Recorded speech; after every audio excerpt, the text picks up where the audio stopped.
Valsad cyber crime police station દ્વારા 3,08,41,362ના cyber fraud કેસમાં વધુ 2 આરોપીઓને ઝડપવામાં આવ્યા છે. રાજ્યના નાયબ મુખ્યમંત્રી હર્ષ સંઘવીના માર્ગદર્શન હેઠળ અને ઉચ્ચ પોલીસ અધિકારીઓની સૂચના મુજબ કાર્યવાહી હાથ ધરવામાં આવી હતી. માહિતીના આધારે મ્યુલ બેંક એકાઉન્ટની તપાસ દરમિયાન મિતેશ દીપકભાઈ પટેલ અને તુષાર બાબુભાઈ ઘંટાળાની ધરપકડ કરવામાં આવી. તપાસમાં ખુલ્યું કે આરોપીઓ અલગ અલગ વ્યક્તિઓ પાસેથી બેંક ખાતા મેળવી કમિશન પર મુખ્ય સૂત્રધાર મિલન દરજીના નેટવર્ક સુધી પહોંચાડતા હતા. આરોપીઓ વિરુદ્ધ દેશભરમાં 45થી વધુ સાયબર ફરિયાદો નોંધાઈ છે. આ કેસમાં વલસાડ, પારડી અને સુરત સાયબર ક્રાઇમ પોલીસ સ્ટેશનોમાં ગુનાઓ નોંધાયેલા છે. પોલીસે આરોપીઓને રિમાન્ડ પર લઈ આગળની તપાસ શરૂ રાખી છે.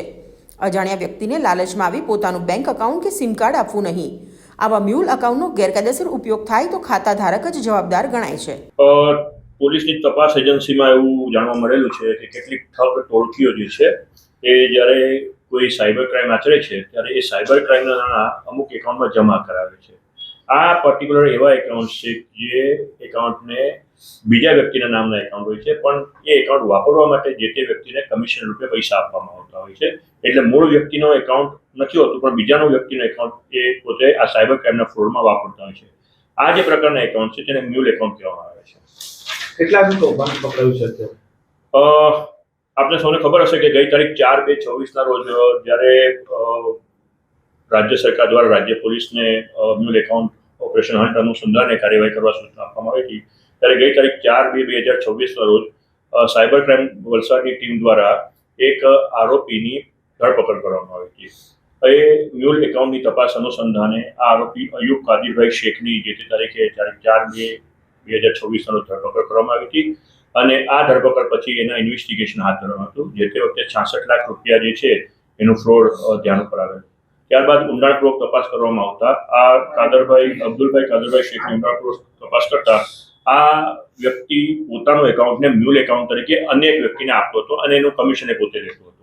જે વ્યક્તિના એકાઉન્ટ એ આપતો હતો એ એકાઉન્ટ જે છે એ મિતેશ દીપકભાઈ પટેલને એકાઉન્ટ વાપરવા માટે આપતો હતો અને એનું કમિશન પોતે એમની પાસેથી લેતો હતો. ત્યાર પછી પોલીસ ઇન્વેસ્ટિગેશન કરી અને મિતેશ દીપકભાઈ પટેલ એનું હ્યુમન ઇન્ટેલિજન્સ અને ટેકનિકલ એનાલિસિસના આધારે એનું તપાસ તજવીજ કરતા એની ધરપકડ કરવામાં આવેલી. મિતેશનું ઇન્ટરોગેશન કરતા પોતે આ એકાઉન્ટ જે છે એ અન્ય ત્રીજા ઇસમને વાપરવા માટે આપતો હતો અને એ વ્યક્તિનું નામ હતું તુષાર બાબુભાઈ ઘંટાળા. ટૂંકમાં આ બંને વ્યક્તિઓ જે છે એ પોતે મ્યુલ એકાઉન્ટ જે છે એનો કમિશન લઈ અને અન્ય એક વ્યક્તિને વાપરવા માટે આવતા હતા. જે ચોથો વ્યક્તિ જે આમાં ઇન્વોલ્વ જે છે એ વ્યક્તિ જે છે એ મિલન સુરેશભાઈ દરજી કરીને જે છે જે હાલ વિદેશમાં હોવાની પ્રાથમિક માહિતી મળેલી છે. જે બંને આરોપી પકડાયા છે મિતેશ દીપકભાઈ પટેલ અને તુષાર બાબુભાઈ ઘંટાળા, એ બંનેની પૂછપરછમાં અને ઊંડાણપૂર્વક તપાસ કરતા અત્યાર સુધીમાં કુલ 3,08,00,000 રૂપિયા જેટલી રકમ જે છે એનો સાયબર ફ્રોડ પ્રાથમિક દ્રષ્ટિએ થયો હોવાનું જાણવા મળેલું છે. અન્ય કિસ્મ જે છે મિલન સુરેશભાઈ વાઘેલા તેની તપાસ તજવીજ ચાલુમાં છે. મિતેશ અને તુષારભાઈ હાલ પોલીસ કસ્ટડીમાં અને રિમાન્ડ પર છે.